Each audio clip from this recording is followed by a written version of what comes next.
할렐루야. 다니엘서 8장 1절부터 14절까지 말씀, 12월 3일 말씀 아침 묵상 시작하겠습니다. 오늘 본문은 다니엘의 세 번째 환상에 대한 기록입니다. 우리가 지난 앞장에서 두 번째, 그리고 첫 번째 환상을 살펴보았습니다. 네 짐승이 바다에서부터 올라왔고요. 그리고 그 네 짐승은 앞으로 일어날 그런 왕조에 대한 그런 제국에 대한 설명이었다고 말씀드렸습니다. 이 8장의 환상도 이 앞에 나와 있는 그런 환상들과 비슷한 점이 많이 있지만 또 새로운 점도 많이 있습니다.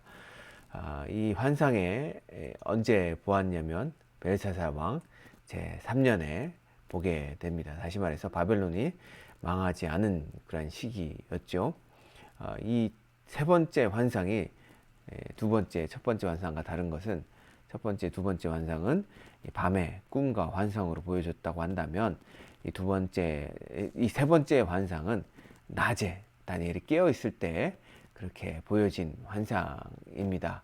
2절에 보면 다니엘이 환상 속에서 성령에 의해서 수산성으로 그렇게 옮겨지는 장면이 나오는데, 이 수산성은 재미난 것은 바벨론이 멸망한 후에 바사 제국, 페르시아 제국의 수도가 될 곳이었다는 것이죠.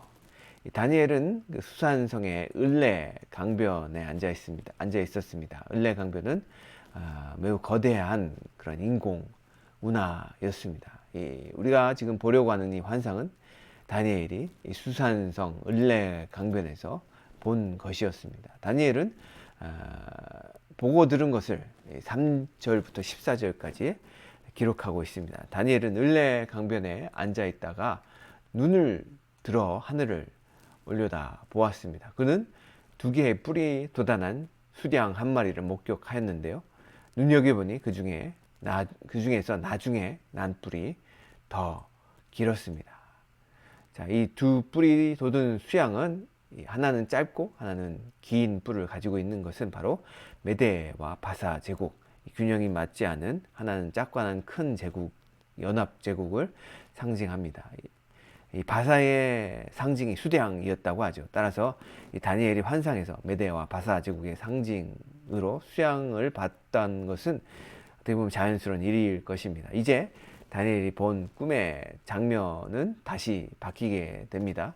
5절에 보면 서쪽에서 갑자기 수렴소 한 마리가 달려 나오는데 어찌나 빠른지 발이 땅에 닿지 않는다라고 그렇게 얘기를 하고 있습니다.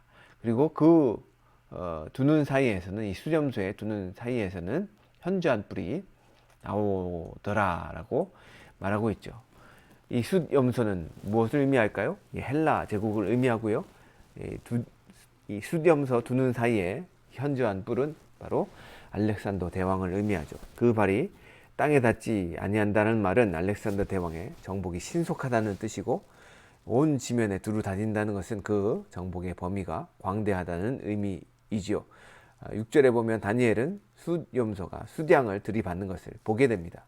이 숫염소는 뿔이 돋은 머리를 숙이고 수량에게 무섭게 달려가더니 그 수량을 힘껏 들이받아 쓰러뜨리죠.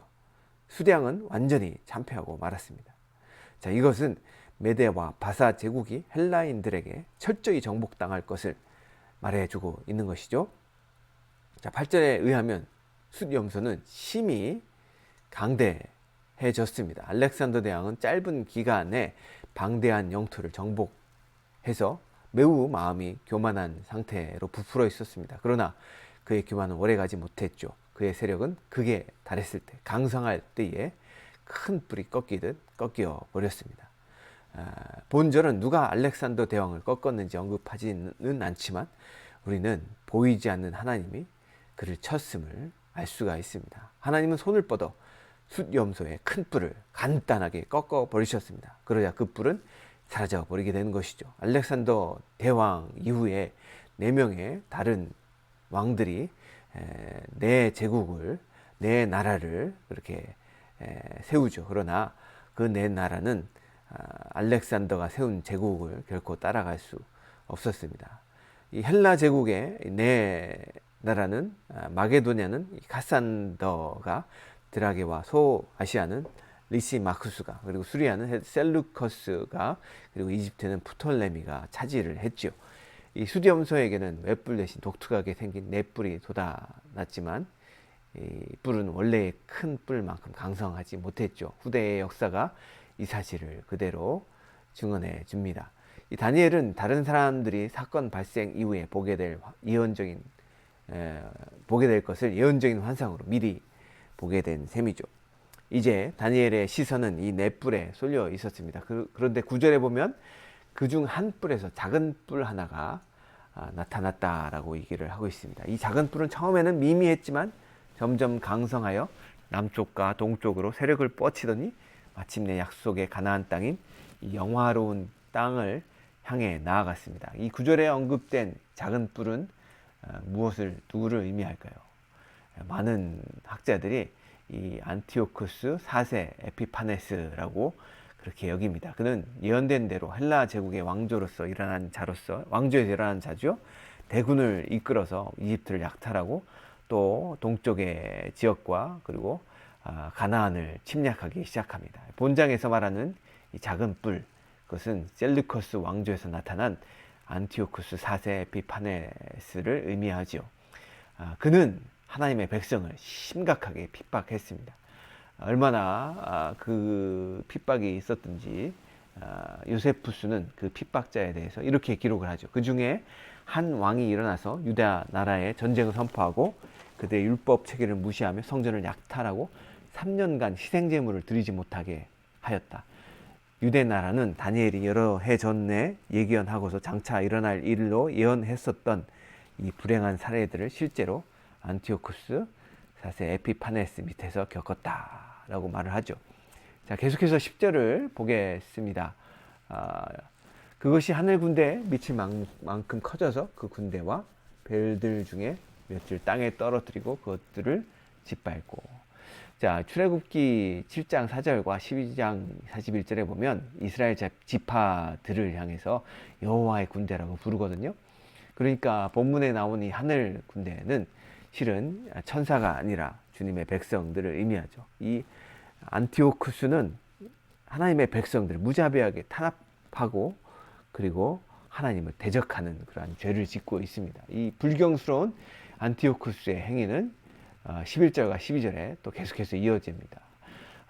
또 스스로 높아져서 군대의 주제 하나님을 의미하죠. 하나님을 대적하고 그에게 매일 드리는 제사를 없애버리고 그의 성소를 헐어버렸다라고 얘기를 하고 있고요.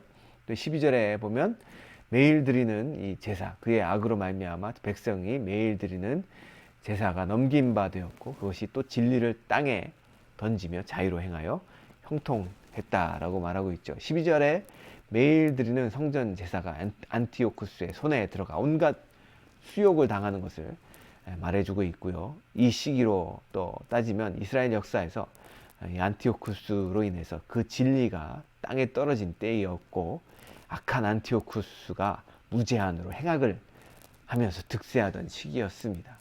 이 하나님의 백성들은 그러한 상상할 수도 없는 고난을 당하고 있었죠.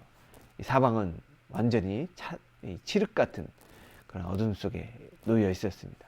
이것이 다니엘이 본 환상이었습니다. 그런데 다니엘이 환상을 보고 있을 때 한 성도인 거룩한 자 곧 천사의 말소리가 들려왔습니다. 13절 보겠습니다. 내가 들은즉 한 거룩한 이가 말하더니 다른 거룩한 이가 말하는 이에게 묻되 환상에 나타난 바 매일 드리는 제사와 망하게 하는 죄악에 대한 일과 성소와 백성이 내준 바 되며 짓밟힐 일이 어느 때까지 이르고 하매.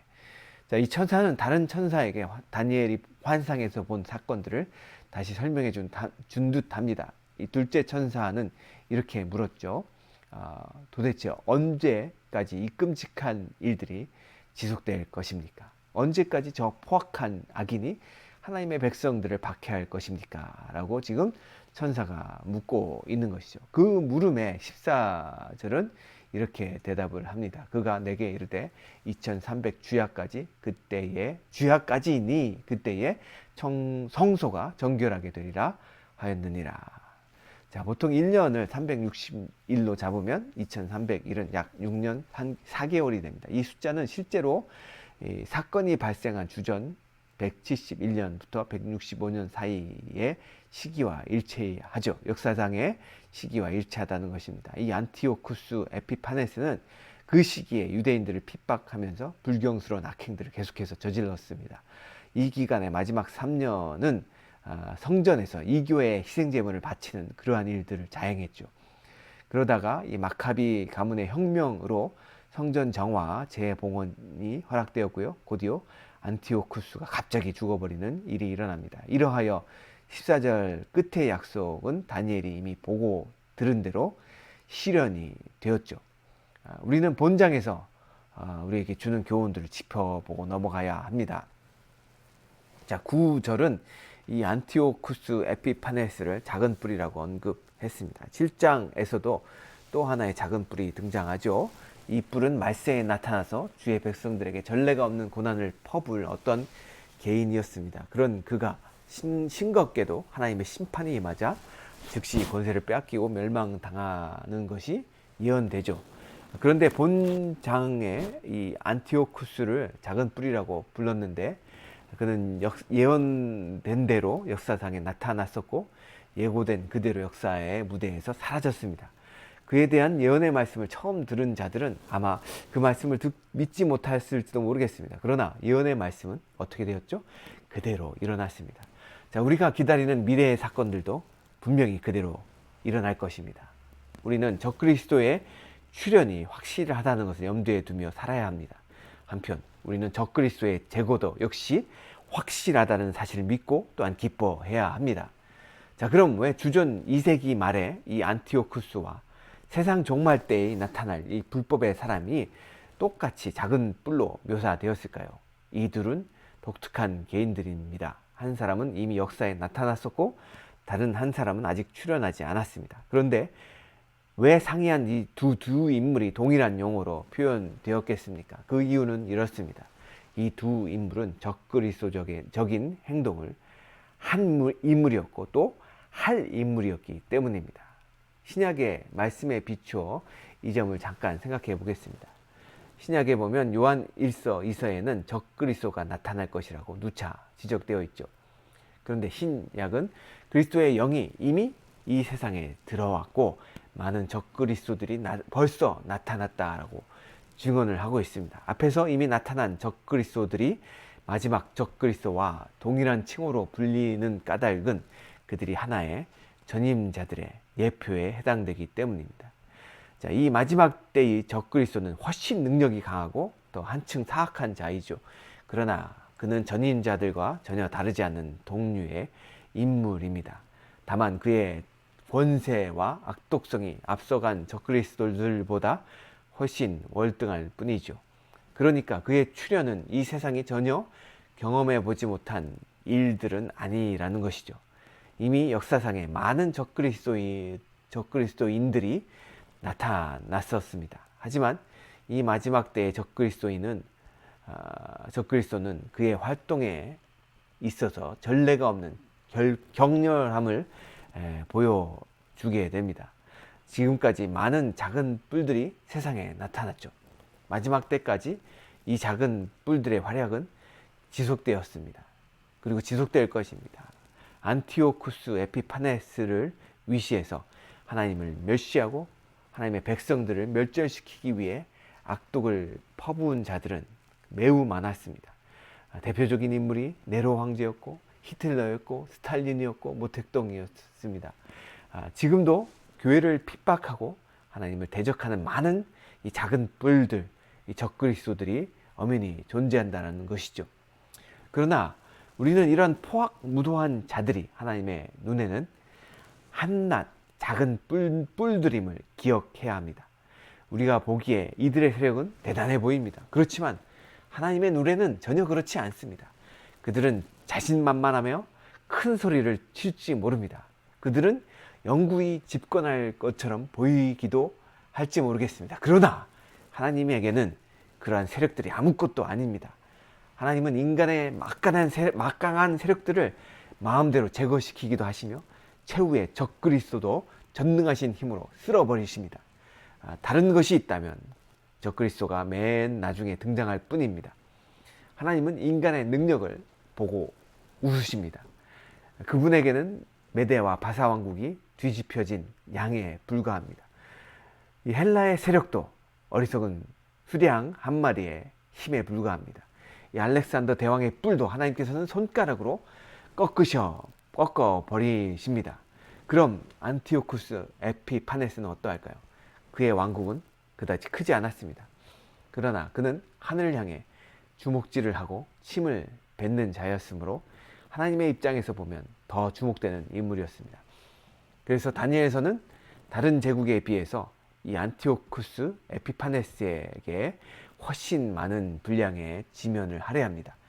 하나님은 세상사의 중요성을 우리와 동일한 관점으로 평가하지 않으십니다. 어떤 사건이나 국가가 갖는 상대적인 중요성은 하나님의 백성들에게 끼치는 영향력에 따라 측정됩니다. 하나님의 백성들은 하나님의 눈동자에 해당되는 그러한 중요한 인물들입니다. 안티오쿠스는 더 큰 다른 제국들이 생각지 못한 방법으로 하나님의 백성들을 핍박하였죠. 세상 역사가들은 페르시아나 로마 제국에 관해서는 방대하게 기록하였지만 안티오쿠스의 활동에 대해서는 거의 무관심했습니다. 그러나 하나님은 그렇지 않습니다. 하나님은 안티오쿠스의 행위들을 자세히 관찰하시고 자기 백성들에게 그의 멸망을 약속해 주셨죠. 이 세상은 하나님의 백성들에게 신경 쓰지 않는 것처럼 보입니다. 그러나 무한히 크신 하나님께서는 자기의 백성들, 자기의 소유인 하나님의 백성들을 보살피시고 눈동자처럼 지켜보신다는 것입니다. 사랑하는 성도 여러분, 하나님께서 오늘도 여러분을 눈동자처럼 돌보고 계십니다. 그렇게 여러분들을 사랑하고 계시고 보호하고 계시고 지키시고 계십니다. 여러분들을 그렇게 눈동자처럼 돌보시고 사랑하시는 하나님의 무한한 사랑과 능력을 오늘도 믿고 의지하셔서 하나님이 주시는 평강 속에서 주님의 나라와 의를 구하시는 우리 귀한 클리프턴 성도님들이 되시길 주님의 이름으로 간절히